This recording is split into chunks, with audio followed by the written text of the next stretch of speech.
Hello friends, मैं प्रीति शर्मा। अभिलेखों के अध्ययन के अंतर्गत आइए हम लोग देखते हैं कि जो हमारे अशोक के अभिलेख जिसे हम पढ़ रहे थे उसी क्रम में आगे बढ़ते हुए हम देखते हैं कि अशोक के जो अभिलेख हैं वो किन किन स्थानों से और कुछ प्रमुख अभिलेखों के बारे में आज हम देखते हैं कि ये प्रमुख अभिलेख उन अशोक के और किन किन स्थानों से प्राप्त हुए हैं। तो आज उनको हम देखते हैं। तो इसके पहले वाली क्लास में जैसे हमने आपको बताया कि अशोक के जो साम्राज्य का विस्तार था वो काबुल से लेके बलूचिस्तान, अफ़गानिस्तान और हमारे जो उत्तर, पश्चिम और पूरब, ये सारे भागों पे अशोक का आधिपत्य था। ठीक है, तो इन विभिन्न स्थानों से, भारत के आधे से अधिक स्थानों से 40 से अधिक अभिलेख पाए गए। और आइए देखिए कि प्रमुख स्थान कौन कौन से हैं जहाँ से ये अभिलेख हमें प्राप्त होते हैं। चलिए तो स्टार्ट करते हैं।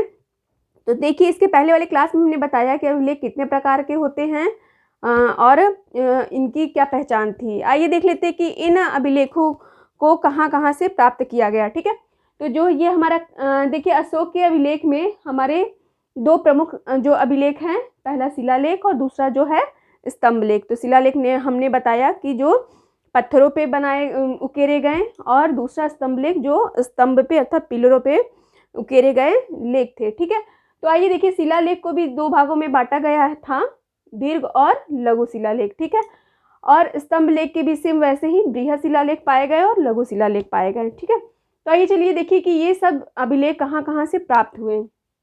तो देखिए, जो हमारे शिलालेख हैं, दीर्घ शिलालेख हमारे विभिन्न स्थानों से प्राप्त हुए, भारत ही नहीं अपितु भारत के बाहर भी, अफगानिस्तान आदि से भी प्राप्त हुए। तो जैसे कुछ प्रमुख स्थान हैं, जैसे बाजगढ़ी, माने सहरा, कलसी, गिसार, सोपारा और भी बहुत सारे स्थानों से अशोक के शिलालेख, दीर्घ शिलालेख पाए गए। अब आइए देखते हैं कि इनके जो हैं चतुर्थ लेख में ये एक क्या कहते हैं। और देखिए, ये एक बहुत ही इम्पॉर्टेंट टॉपिक है और वनडे एग्जाम में इससे रिलेटेड क्वेश्चन पूछ लेता है। तो आइए चलिए बताते हैं कि कहाँ से क्वेश्चन पूछता है। तो देखिए, चतुर्दश लेख में इन्होंने 14 लेख लिखवाए, प्रमुख इनके 14 लेख लिखवाए जो एग्जाम के पॉइंट ऑफ व्यू से बहुत इंपॉर्टेंट है।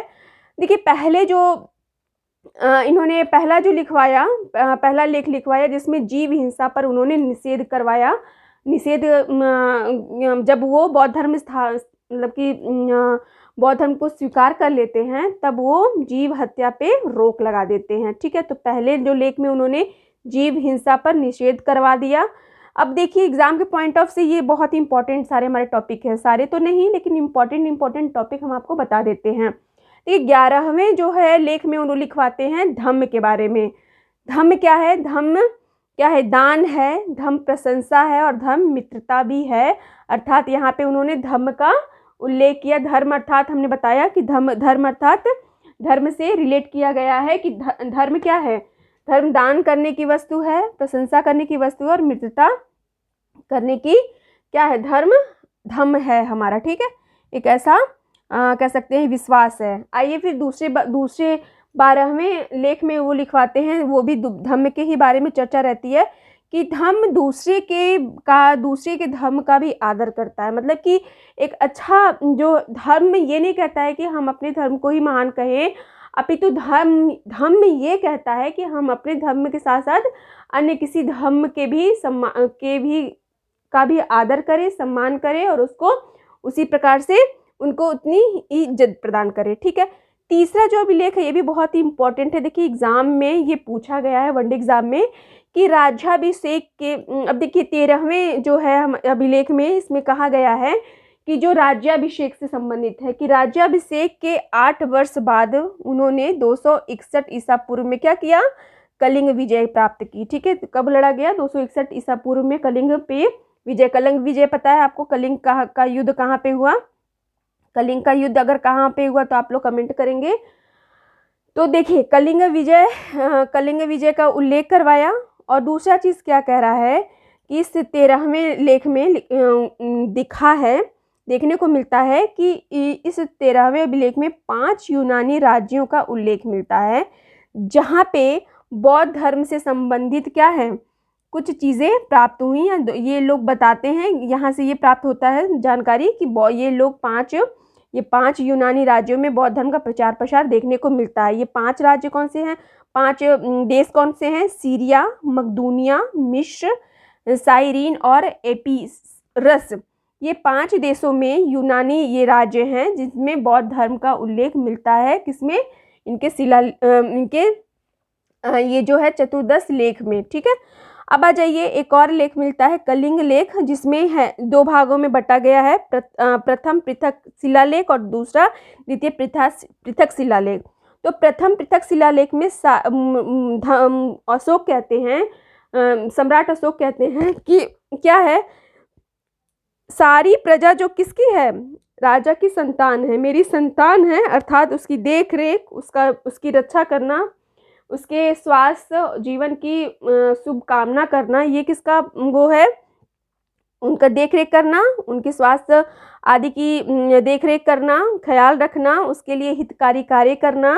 अर्थात जिस तरह से एक पिता अपने संतान के हित के बारे में सोचता है, उसी प्रकार राजा भी क्या है? एक पिता है और सारी प्रजा उसकी संतान है, तो उसके हित के बारे में प्रथम पृथक शिलालेख में उल्लेख मिलता है। द्वितीय पृथक शिलालेख में कहते हैं कि अगर पड़ोसी देश कोई पूछता है, अगर पड़ोसी देश पूछता है कि आपका राजा और आपका राज्य काज कैसा चल रहा है, राजा कैसा चला रहा है, तो ये शासक की नीतियों को बताना क्या है? जनता का फर्ज है कि हम अपने शासक की नीतियों को बताएं कि हाँ, हम अपने शासक की नीतियों से संतुष्ट हैं अथवा नहीं। ठीक है, तो ये कुछ चीज़ें हो गई शिलालेख अर्थात दीर्घ शिलालेख के बारे में, जो आपका 13वां पॉइंट बहुत इंपॉर्टेंट है। ठीक है, अब आ जाइए लघु शिलालेख। लघु शिलालेख में जो है कुछ ऐसे स्थान जहाँ से लघु शिलालेख प्राप्त हुए, जैसे मस्की अर्थात रायचूर से प्राप्त हुआ लघु शिलालेख।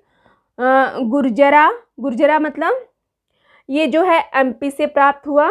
ठीक है, उसके बाद नेटूर अर्थात कर्नाटक से प्राप्त हुआ ये लघु शिलालेख। उडगोलन जो है ये भी कर्नाटक से प्राप्त हो रहा है। और भाभू लघु शिलालेख जयपुर से प्राप्त होता है। और ब्रह्मगिरी का शिलालेख कर्नाटक से प्राप्त होता है। तो एग्जाम के पॉइंट ऑफ व्यू से ब्रह्मगिरी शिलालेख जो है ये बहुत ही इंपॉर्टेंट है। वनडे एग्जाम के लिए ब्रह्मगिरी शिलालेख पूछ सकता है कि ये कहाँ से प्राप्त हुआ और कौन सा शिलालेख है। ठीक है, तो ये लघु शिलालेख है, ब्रह्मगिरी कर्नाटक से प्राप्त हुआ और किसका है? अशोक के शिलालेख में से एक है। ठीक है, आ जाइए अब देखिए स्तंभ लेख के बारे में हम देखते हैं कि स्तंभ लेख को भी यहाँ पे 2 भागों में बांटा गया है, बृहद शिलालेख और लघु शिलालेख। बृहद शिलालेख यहाँ पे 6 प्रकार के देखने को मिलते हैं, जिसमें कि दिल्ली और मेरठ अर्थात मेरठ से दिल्ली लाया गया फिरोज शाह के द्वारा, ये एक बृहद शिलालेख प्राप्त हुआ। दिल्ली और टोपरा जो हरियाणा में ये स्तंभ लेख पाया गया। लौरिया और अरराज जो चंपारण से प्राप्त हुआ। और लौरिया नंदगढ़ जो वो भी हमें चंपारण से प्राप्त हुआ स्तंभ लेख है। वैसे बृहद स्तंभ लेख है। रामपुरवा भी चंपारण से प्राप्त हुआ एक बृहद स्तंभ लेख है। और प्रयाग स्तंभ लेख जो कौशाम्बी से प्राप्त हुआ। ठीक है, तो ये आपको मेरे ख्याल से कि याद रहेगा कि ये जो है प्रमुख स्तंभ लेखों की चर्चा। अब आ जाइए देखते हैं कुछ लघु स्तंभ लेख। ठीक है, तो लघु मतलब छोटे बताया है कि ये छोटे जो आपके स्तंभ लेख कहाँ से प्राप्त हुए, तो सांची अर्थात मध्य प्रदेश से, सारनाथ से अर्थात वाराणसी से कुछ लघु शिलालेख प्राप्त हुए हैं, स्तंभ लेख प्राप्त हुए हैं। और कौशाम्बी अर्थात प्रयाग है ना, प्रयाग से कौशाम्बी, पहले कौशाम्बी ही क्षेत्र था मान के चलिए, ये स्तंभ लेख वहाँ से प्राप्त हुआ। और रुक्मनदेई अर्थात नेपाल के बॉर्डर से प्राप्त होता है ये जो है स्तंभ लेख। और दूसरा है निगलीवा अर्थात निगाल सार अभिलेख स्तंभ लेख, जो वो भी हमें नेपाल के क्षेत्र से प्राप्त होता है।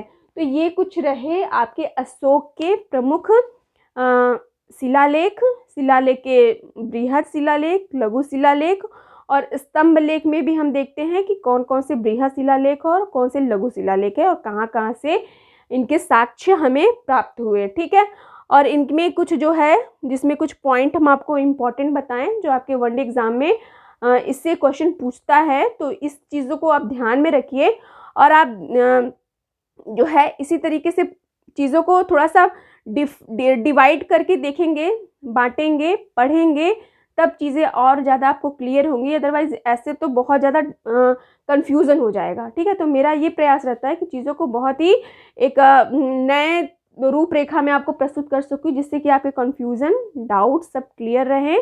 और आई होप आज का क्लास अगर अच्छा लगा हो तो आप इसे लाइक कर दीजिए। मेरे बहुत ही प्रयास से ये वीडियो बनाया जाता है, जो कम समय में ज़्यादा से ज़्यादा चीज़ें आपको किस प्रकार से दे सकूँ, चीज़ों को किस तरह से सरल कर सकूँ, आपके लिए आसान कर सकूँ और आपको एक बार में चीज़ें थोड़ी-सी क्लियर हो जाएँ, कंठस्थ हो जाएँ, जिससे कि इसके लिए आपको आगे फिर कोई डाउट न रह जाए। तो मेरे इस प्रयास को आप ही के द्वारा सफल बनाया जा सकता है, अपने लाइक और कमेंट के द्वारा। ठीक है, तो मेरा हौसला यूँ ही बढ़ाते रहिए और लाइक करते रहिए और शेयर करते रहिए, जिससे कि हम लोग को मोटिवेशन मिल सके। ठीक है, तो आज के लिए इतना ही। धन्यवाद। जय हिंद, जय भारत।